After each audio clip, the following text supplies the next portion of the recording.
Club 2020, drinks are free. Oh, hello there, everybody. Yes, it's Club 2020 Daily coming at you every morning live from the glorious Olympic Park in Stratford. Well, we're underway now with this wonderful fortnight of top-flight European football. Every night we've got for you a one-shot win or go home, do or die European fixture. Tonight, Wolves are up against Sevilla in the Europa League quarter-finals. And as of last night, Man United and Inter have already booked their places in the semis. What a week of European football we have to look forward to. And they have a goal, Inter. Fantastic save. Lukaku trying to turn, goes down, but knocked it in anyway. United hit the post. It's Martial. Oh, what a save that is. Kai Havertz. Oh, he scored. Bayer Leverkusen back in it. Penalty. Massive moment in Manchester United's season. Manchester United's new hero, Mata! And again, somehow the goalkeeper gets his arms to it. Manchester United have made it. And that will be that. Inter have done the business. I do know. There you go, we're underway with this huge fortnight of European football. Yesterday we brought you Man United going through in 120 minutes against plucky Copenhagen. Inter, meanwhile, beating Bayer Leverkusen 2-1. Tonight we'll see if Wolves can go through to a semi with Man United. They have to get past serial winners Sevilla to do it. Shakhtar against Basel, the other quarter-final tonight. And then from Wednesday, every night, a absolutely extraordinary looking Champions League fixture as the Champions League quarter-finals get underway in Lisbon. Wow. Amazing to have all these top-flight European games all in one big whammy. Fabulous stuff. Club 2020 Daily here to bring you up to date on all the latest news every single morning. And we have special guests, of course, every day. Mina Rzouki, European football expert, joining us today. Mina, lovely to see you. Lovely to be on. Good. We've had a great start, no, last night? You know what? I had a start that I didn't even expect, to be honest. It was just one of those dramatic games, because I started watching Inter playing Leverkusen, and I just thought in the first 30 minutes you really needed a sort of a bag of popcorn, nice glass of wine, and it was just madness across the board, drama everywhere. And of course, you know, Manchester United and a few troubles there against Copenhagen. One or two, although, you know, they made it through. We'll be looking a little bit more in depth at those games, how they went and how tonight's fixtures will go as well. We'll also have Robbie Keane joining us as well. We do like to get in special guests throughout the show. We'll have transfer updates, all sorts of other stuff as well. We also want to get your input. Hashtag Club 2020 is the way to get in touch if you've got any questions or comments about the show. And any response to our poll today, which is this. After Ian Darke compared Bruno Fernandes' arrival at Man United to that of Eric Cantona back in the day. We'd like to know, do you think he was wrong to make that comparison? And who do you think has had the most immediate impact at Old Trafford since the days of Le Dieu, Jaap Stam, Van Nistelrooy, Bruno Fernandes himself, or was it RVB Robin van Persie? Or you can write in someone you like, you know, Jemba perhaps, or Massimo Taibbi, who certainly had an impact of one kind or another. Fernandes, though, Ian wasn't wrong. He has had a huge impact, and he was decisive again last night, Mina. Yeah, absolutely. It's almost like he's walked in you know, and brought with him the Manchester United philosophy, a player who's not really perhaps supposed to be the one tasked with actually providing this attitude, but he's just lifted the spirits. And I think we've talked about, obviously, Solskjaer before and how well he's done, but Bruno Fernandes is almost the reason why I think Paul Pogba will want to stay, why these players are so excited, why I've started to see such improvements in the likes of Martial, who was phenomenal when he was playing in France, and now we're finally starting to see all that talent come together. And it's all provoked by the presence of this midfielder. Exactly. All right, magnificent. We're going to take a proper look now at what went on in the Europa League Monday night with Man United and, of course, what Wolves' prospects look like against Sevilla. Richmond Chowdhury is there in Germany. Guten Tag, James. Guten Tag, Mina. Look at me, sat in a European cafe with a few newspapers, circa 1990, James Richardson maybe.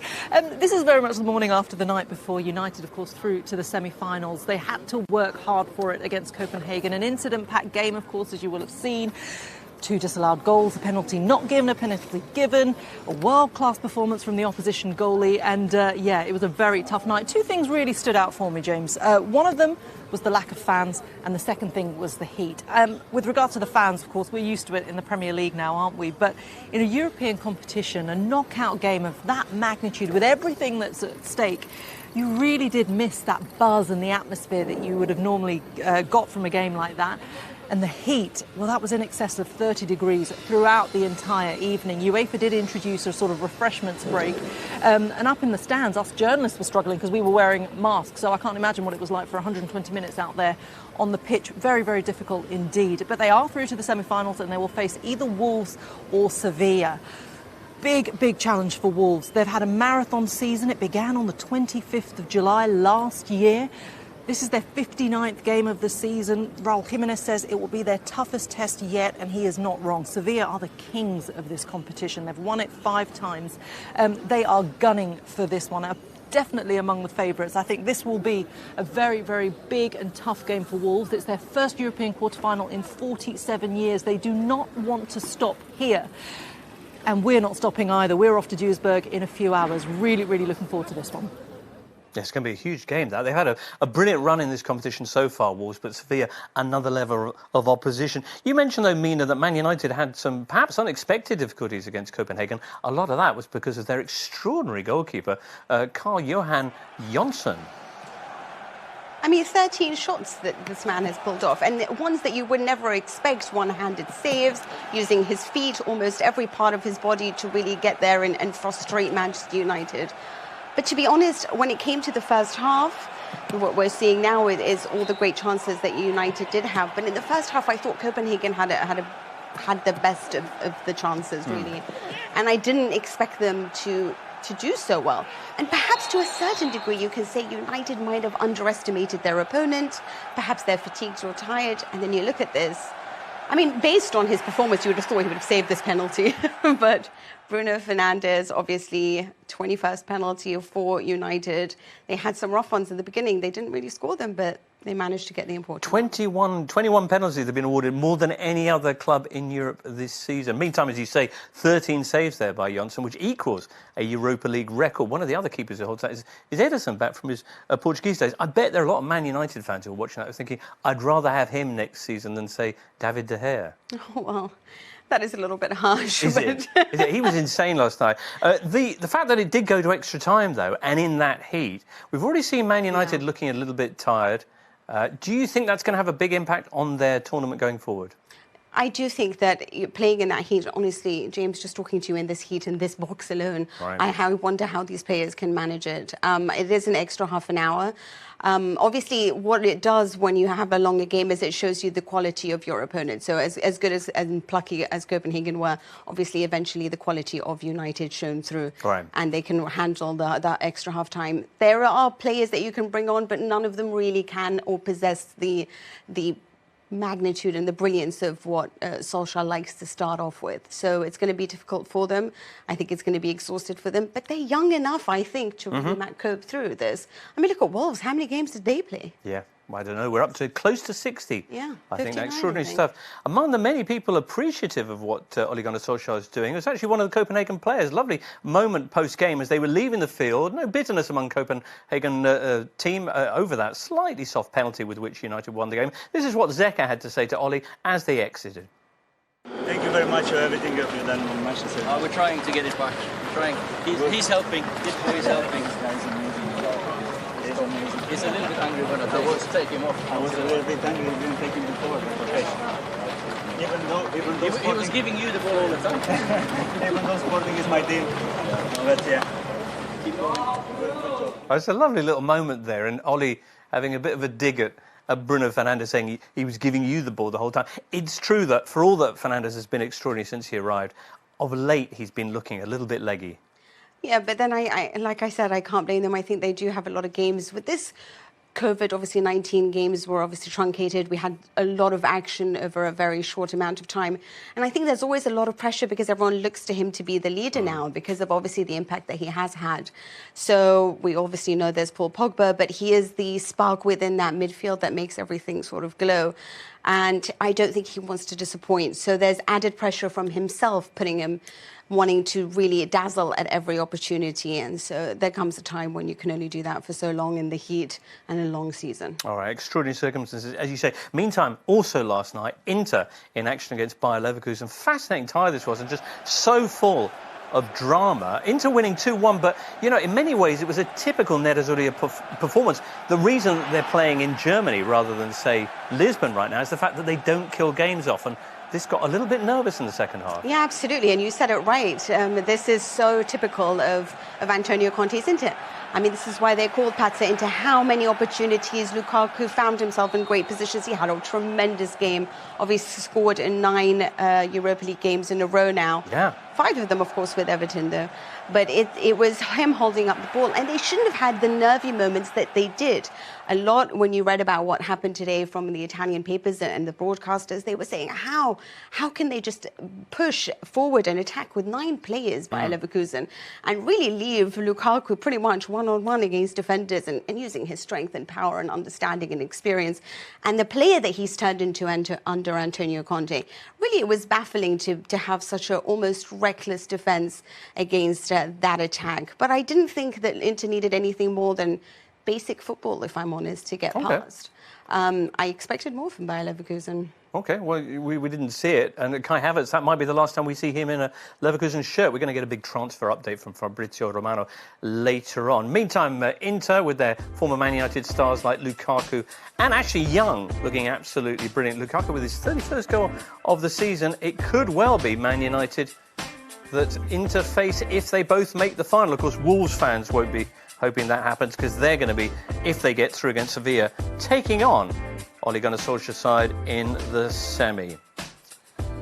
Very good. Now, hey, speaking of Inter, let's welcome a man, our special guest today, who used to line up for the Nerazzurri, Robbie Keane. Of course, who didn't he line up for? Who's been in there? Wolves, Inter, as I say, Leeds, Spurs a couple of times, LA Galaxy, Liverpool.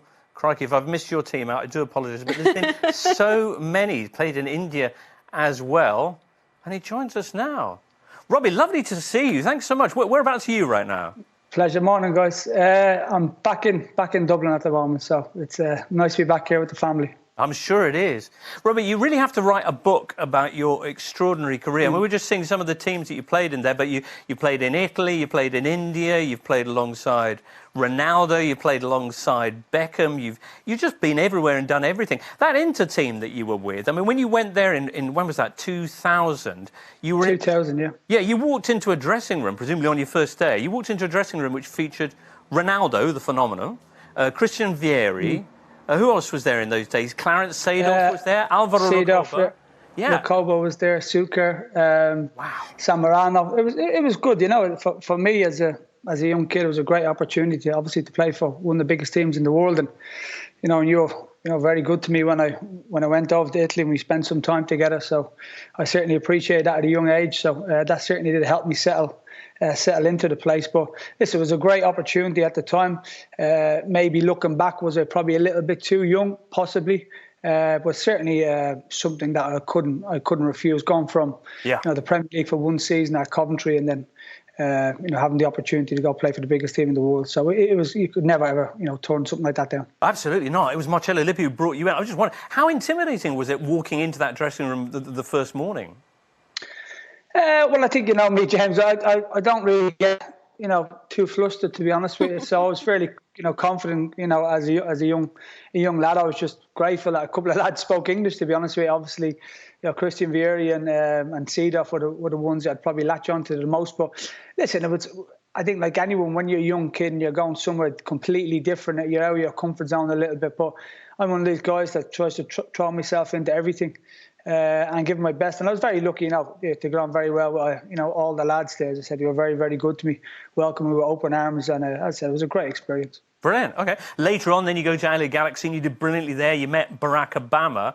But one thing that I'd missed out on is the fact that you're also Morrissey's cousin, Morrissey out of the Smiths. Yeah. It's we're just seeing you there. He says you share a chin. Yeah, I can see that. You can see the resemblance here. He's the image of my uncle, to be honest with you. I was in LA and I was in a shop and a friend, if you remember, Dougie Friedman, they used to play with Crystal Palace, and one of his friends was in the shop saying, listen, my name is Liam. I'm best mates with Dougie Friedman and I look after Morrissey. I said, he really wants to meet you. I said, oh, really? I said, yeah. He goes, he's a cousin of yours. And I said, is he? I hadn't got a clue. And So I rang my mother and I asked her, I said, am I cousins with Morrissey? She says, yeah, you're my mother's mother and his mother are sisters. And I said, is that like, you only took this time to tell me that now after like 20 odd years that you couldn't tell us that Morrissey was her cousin? She goes, I forgot. That is insane. Who knows who else you're cousins with and that she just never cared to mention? Anyway. Barack Obama said he was my cousin when he did a speech in the White House, but brilliant. He was lying a little bit. Brilliant. Magnificent. As I say, incredible. I do look forward to reading your book when you get around to writing it. Of course, in there, there'll be loads of European football. You played UEFA Cup. You played Champions League as well for Liverpool, of course, in Europe for Inter and for Spurs as well. Amongst all the things you've done, is there something special about walking out on a European night? Yeah, absolutely. Yeah, just the build-up to the games, and obviously you're playing against the best teams in Europe. Obviously, the Champions League is a different level there. When I played at Liverpool, of course, I played many times in the UEFA Cup with Spurs, and it can be a heavy load, of course. There's a lot of games you mentioned there about Wolves. I think 59 games this season, which is incredible. 13 months, I think you've had a long season, so it does take its toll on you. But listen, there's nothing like playing in big games when you're playing against world-class players, and especially when you get to a situation like this when you're close enough to the semi-final and the final. That makes it completely worthwhile when you're in them at the start of the competition. So it's a big opportunity for Wolves today, and tonight. Sorry, and I'm looking forward to it. Yeah, well, it'll be interesting to get more thoughts on the clash with Sevilla from you a little bit later on. Meantime, while the Europa League has been the centre of attention yesterday and today, of course, they're getting ready for the Champions League in Lisbon. Teams are arriving. Our man, Andy May, is already there, so let's say hola, Andy May. Hola, James. Where you are in East London, you're not too far away from St Paul's Cathedral. We are in the Lisbon district of Sao Paulo, same name as well as the city in Brazil. And it's really weird. OK, the weather's not great at the moment, but there are no supporters around. You don't see any Manchester City, Atleti, Barcelona shirts. There's no UEFA signage or bars and restaurants here with offers trying to entice fans to go in and have a drink, as we're 24 hours away from the biggest football club competition starting. You also don't see any scarves or shirts and flags being sold by the Portuguese market traders either. So it's definitely odd, given that we are so close to the first of 4 quarter-finals in the same city in this week period. But Lisboetas are really excited about having the Champions League in their city. They need the tourism right now. And you can see on this map just how close the two stadiums are together. So you've got the Estadio da Luz, where Atalanta PSG will play first up tomorrow night, and the Alvalade, which is the home of Sporting, and where Manchester City will be in action, going for a place in the semis for only the second time in their history on Saturday evening. Hopefully by Saturday we'll have great weather, the glorious sunshine we're used to in Portugal in the summer. At the moment, even though we haven't got the sun, barbecues are actually banned in this country by the government. So for those who are in the city and can't go to the game in the stadium, they can't even have a barbecue either. Huge news there from Andy May. Thank you very much, Andy, for that update. And have that, graphics department. We've got a map and we've put 2 X's on it.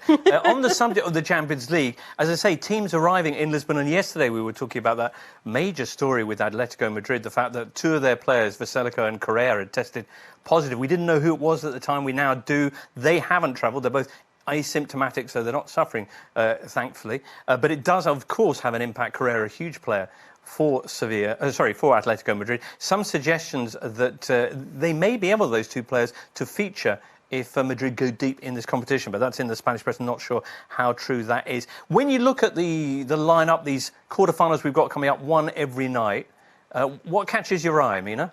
Oh, it's got to be Atalanta PSG, right? Yeah. I'm also really excited to see what's going to happen between, Manchester City, Lyon. I feel like that's going to be tantalising too, just because obviously my team got knocked out by Lyon. Right. But otherwise, Atletico, actually, perhaps without the news, I was going to say, they are a team that beat Liverpool. I wouldn't underestimate their potential.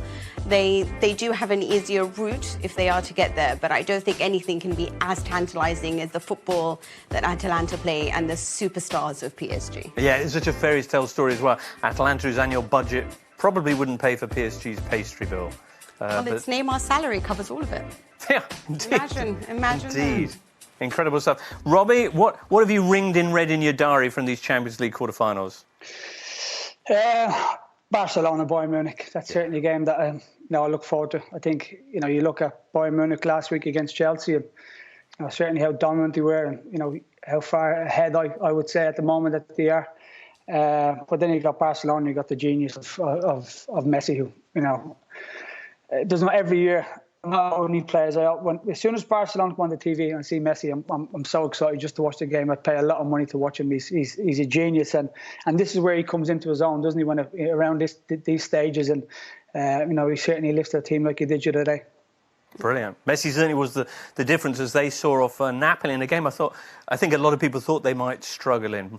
Brilliant. Thanks, Robbie. Stick around, though. We're going to be taking a very quick break here on Club 2020 Daily, after which, here besides the lovely algae-filled canal here in Stratford, we'll be turning our thoughts back to the Europa League and Wolves tonight as they go against Sevilla. First, there's a question from Andrew. Well, actually, no. Let me just mention the fact that Wolves are in action tonight. We've got a bit early there. But Andrew Mensah has a question for us. Juan, congratulations, a third semi-final this season. What is the overriding emotion after a game as difficult as that? Is it just joy or is it just relief?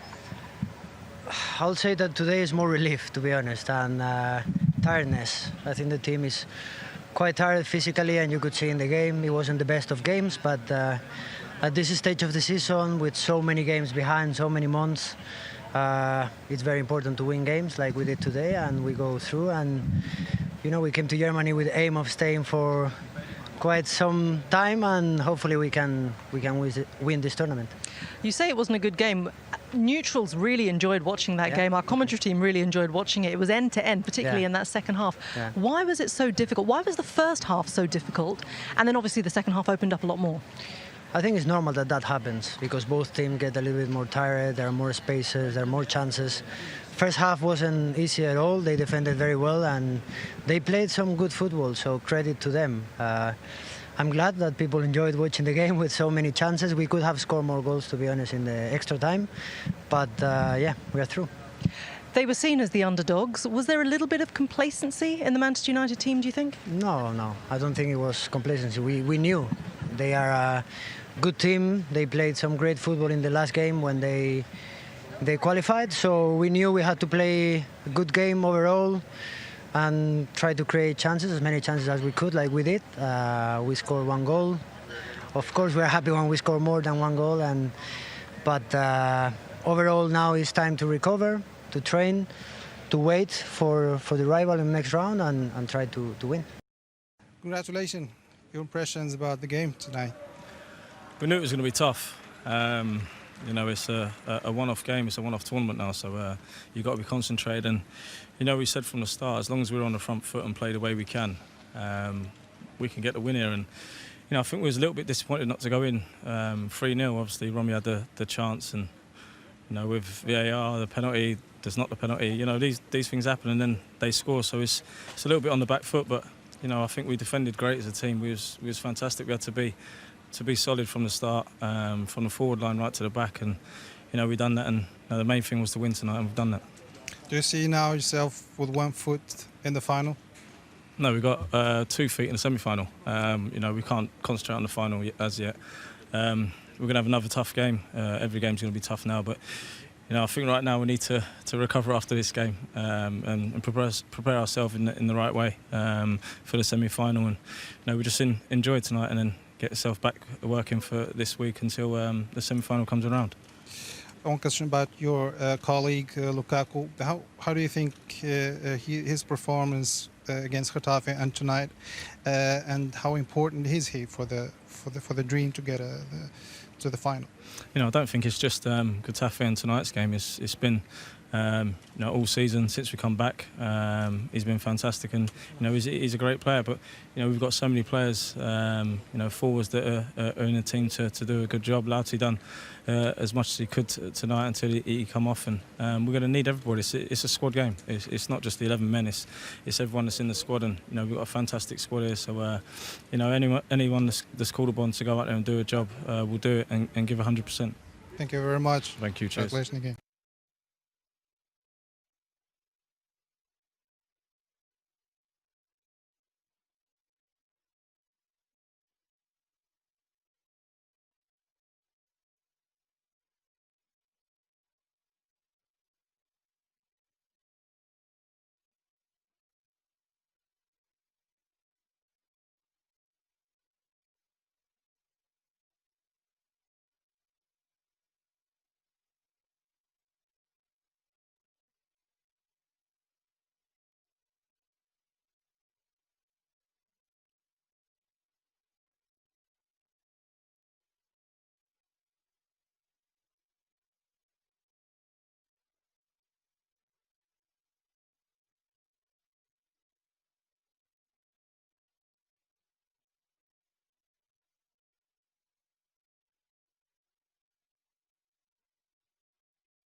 The fans, all that kind of thing. It's breakneck the pace here on this August day as we count down to another exciting evening of action on BT Sport of European top flight competition. Of course, Wolves going up against Sevilla, Shakhtar Basel as well coming up tonight. Before the break, Andrew Mensah there was wafting aloft one of these. This is a Juve shirt, vintage 95-96. They won the Champions League in this. The question was, who does this make you think of? A couple of reactions from viewers. Hello to Adrian Fahy, who says the one, the only Alessandro Del Piero.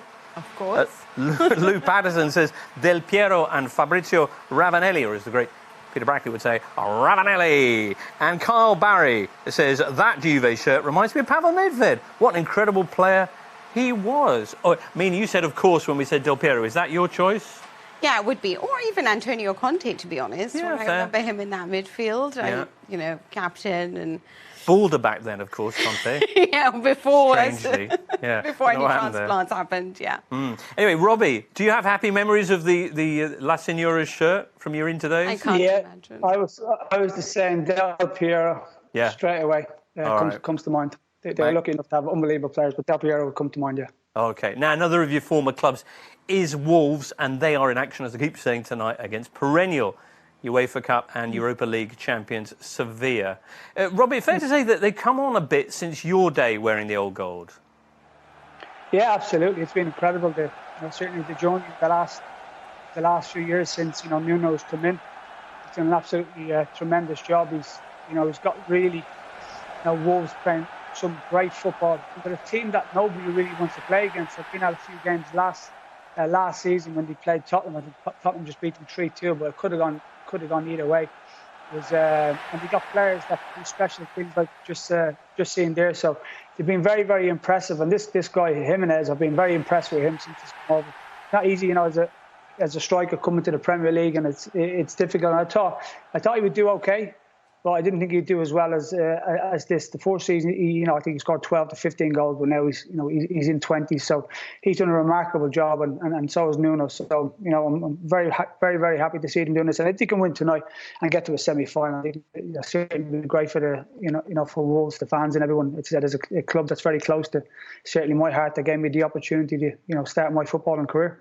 Yeah, absolutely. Nuno, who took over the club with them 15th in the Championship, and now they're taking on some of the best teams in Europe. It's remarkable. Jimenez, meanwhile, with that penalty, that was the goal that took them through in the last 16 against Olympiacos. It wasn't the most convincing of performances, but then again, perhaps that's understandable, given that, 13 months of a season is a lot. Yeah, absolutely. You're not going to reach at this point being absolutely fresh. But I do think it's disappointing that Perez won't be available, considering he was so effective in that match against Olympiacos. He was the man who won the penalty. He just ran after every ball, tried to fight even for lost causes. And I feel like him being suspended for this upcoming match is a little bit of a shame. And Johnny Otto as well with the ACL, which is going to keep him out of this. And how important a figure is he to Wolves? Well, I think this is going to be a part of, doing this for him. So I think on a psychological level, this will push Wolves. I think that is actually the beauty of Wolves. It is that aspect of them. They enjoy their football. They enjoy the harmony that has been fostered by Nuno Espirito Santo. And I think that is what's going to push them on when, honestly, fatigue at this point should have robbed them of any chance of getting this far. Right. Although, Robbie, you make the point that you're this close now. You arrive in a city, you're this close to potentially a trophy, 3 more games. It maybe gives you a little bit more life in your legs. Yeah, absolutely does. I mean, listen, there's no question, of course, that they're going to be fatigued. We watched Man United last night, and certainly a lot of their players looked fatigued. And it's only natural, the amount of games you've played and the long season has been. But as I said, when you're in a situation like this and you can actually almost see the trophy, well, then you always get that extra little bit of incentive. And I'm sure when you go to it's a tournament, isn't it? You go to a city and then it'll feel like that, like a European Championship or a World Cup. It feels like that little atmosphere and that thing. So that will certainly even more, bring the players together. And I know Nuno, well enough that he'll have his players, roiled up and ready to go. And they won't be thinking that they played 59 games this season. He'll be just thinking about the next one. He'll have them oiled up as well. We've seen that they've been applying the baby oil to Adama Traore. And if he's on his game, I mean, they could be unstoppable. You mentioned this before, and Reshman was citing this, the fact that it's been almost half a century since Wolves were in a European quarter-final. They beat Juve back then in 1972. Remarkable stuff. This, Sevilla, though, is a different level of test to the ones they've faced in this competition so far. How tough are Sevilla, Mina? Honestly, they're my favourites to win the entire competition. And not because people love to tell you that they've won this competition all the time and that's their history. It's not because of that. I think what Lopetegui has done, and people unfairly judge him on that stint with Real Madrid, but he's created a very strong Sevilla side that is so tactically flexible, that morph and change according to their opponent. They've got wonderful full-backs in Navas and Reguilon and good centre-back partnership. The midfield ties everything together. And they're just a team that defend well and score goals. And frankly speaking, they possess the kind of balance that I think you need to win European competitions. Right. They don't favour attacking football over defensive. They just understand who the opponent is and neutralise the threat. They may be missing a 20-goal-a-season striker. Yes. But the kind of pressure that they put Roma on in that one-off last 16 game was really, really scary. I think, especially if you're looking at it from a slightly tired Wolves perspective, though, Wolves' ability to soak up the pressure and then maybe have someone like Traore running on the break could be key. Robbie, you face Sevilla yourself in Europe back in the day for Spurs. Back actually on one of Sevilla's cup-winning runs, and you scored there at the Sanchez Pizjuan in the first minute of the game, pretty much. Yeah, I remember what the atmosphere in that stadium was. Was incredible. They're a really good team back then. Really good players, very difficult to play against, and it's almost this is their competition, isn't it? Yeah. Their cup. Every year they always seem to be thereabouts. As I said, they've won about five times. Which is incredible, really. So I think the players will be certainly going into that knowing that, they're going to be up against it, because when you've got that kind of momentum in Europe and you're constantly winning these competitions, certainly as a player, that puts fear into you. So Wolves haven't been in this situation for a long, long time. These players haven't been in this situation for a while. A lot of them are just really starting their careers. They're only young players. So it's a great opportunity for them. Certainly is. We just lost Robbie's pictures, but luckily we can still hear you, Robbie. We'll come at you again in a second or two. But, while the Champions League is getting ready to get back underway and while the Europa League is happening right now in Germany, elsewhere, off the field, there's all sorts of other things happening as teams build for next season. Let's get a transfer update now with Fabrizio Romano.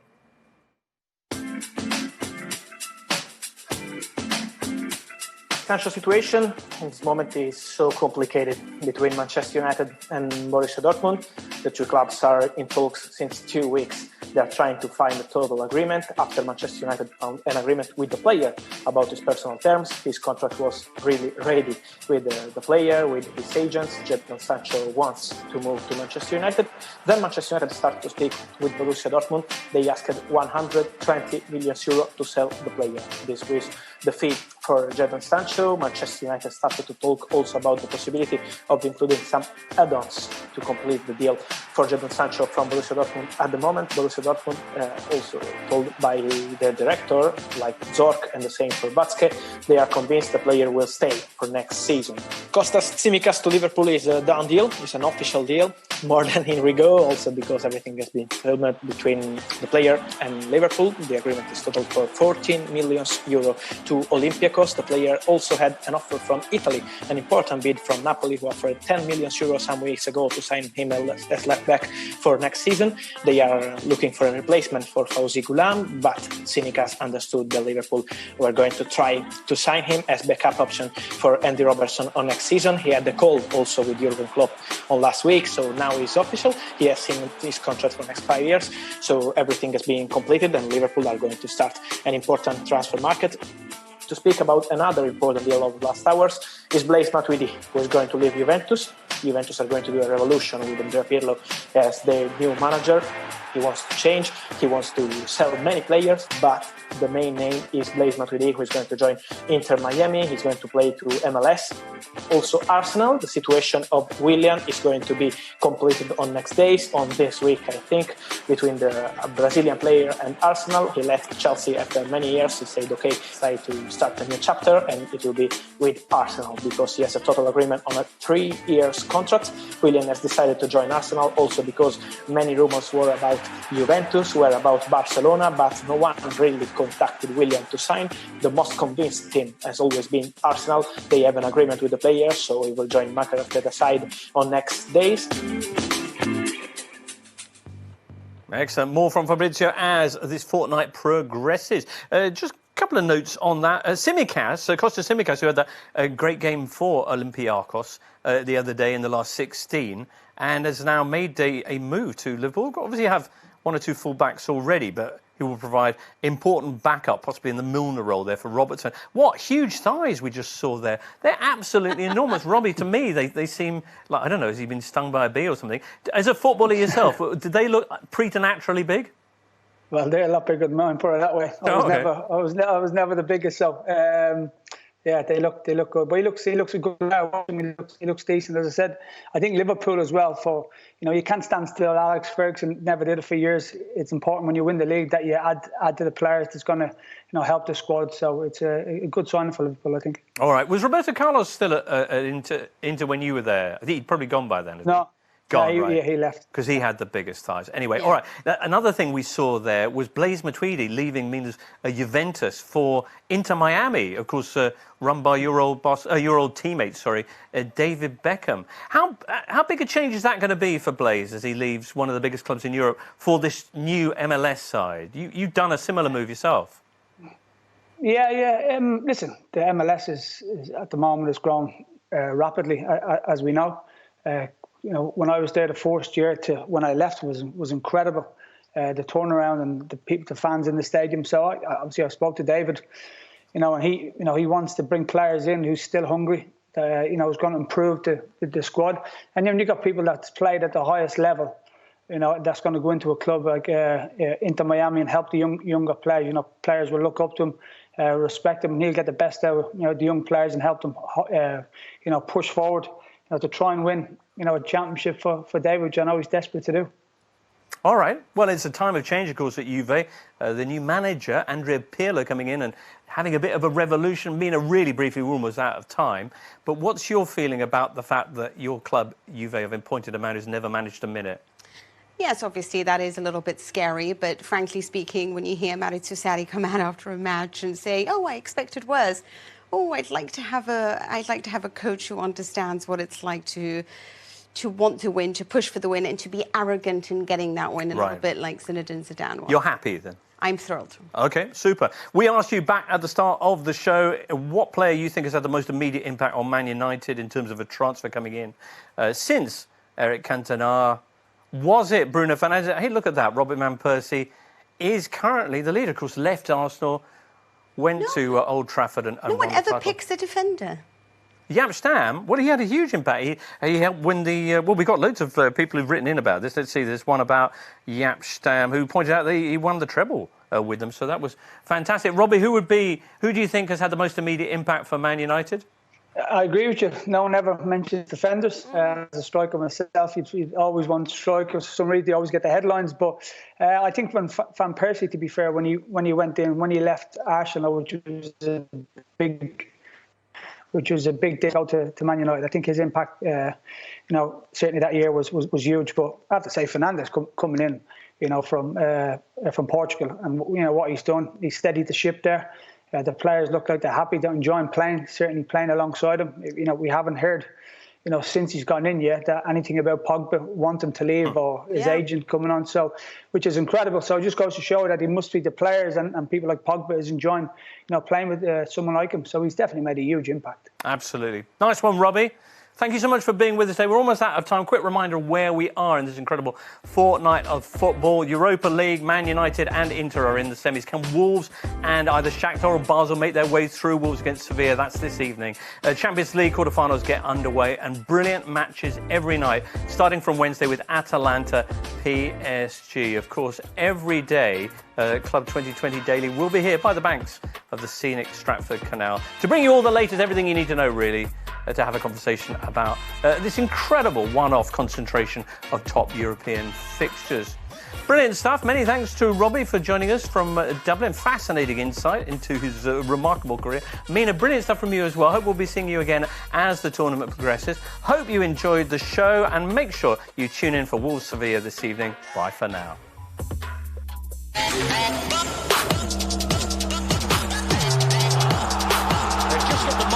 In this competition. He's won it! They've made this competition their own. The Europa League winners, yet again. What a goal from Sevilla. And for the 5th time in 11 years, Sevilla are the winners of the Europa League. Wolves pursuing a first European final since 1971-72. Oh, good ball! In! Jimenez does it for Wolves! Neves will hit it out! This lot just don't know when to stop. One wonders whether they will ever stop.